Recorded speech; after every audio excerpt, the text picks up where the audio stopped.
क्रिकेटमध्ये एका दिवसात 856 धावा केल्या गेल्या असं तुम्हाला कोणी म्हटलं तर तुम्ही म्हणाल मस्करी करताय का?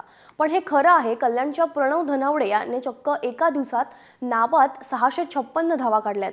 दरवर्षी MCA 16 वर्ष वयाखालील विद्यार्थ्यांचे आंतरशालेय साम प्रणव धनावडेने घेतले जातात। या स्पर्धेत प्रणव धनावडेने 856 धावा कुटत नवा विक्रम केलाय। प्रणवने 1891 सालचा 628 धावांचा विक्रम देखील मोडीत काढलाय। प्रणवने हा विक्रम 199 चेंडू आणि 83 चौकार आणि 30 षटकार मारून नोंदवलाय। प्रणव हा कल्याण येथील केसी गांधी शाळेचा विद्यार्थी आहे।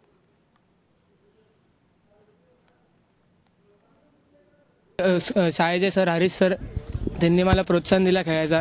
त्यांच्यामुळे आज एवढा स्कोर झाला। स्टार्टिंगला स्कोर नव्हता तर त्यांनी मला प्रोत्साहन केलं, वरती बॅटिंगला पाठवलं आणि त्यांनी मला म्हणजे रन करायचे प्रोत्साहन दिलं आणि खूप बरं वाटतं। आणि मी सध्या आता कल्याणमध्ये मॉडर्न क्रिकेट क्लबला खेळतो। माझं आता लक्ष पहिले स्टेट खेळायचं, आता 19ला जाईल माझं। पहिले 19 स्टेट खेळायचं, हळूहळू जसं एज वाढेल तसं 23 रणजी वगैरेला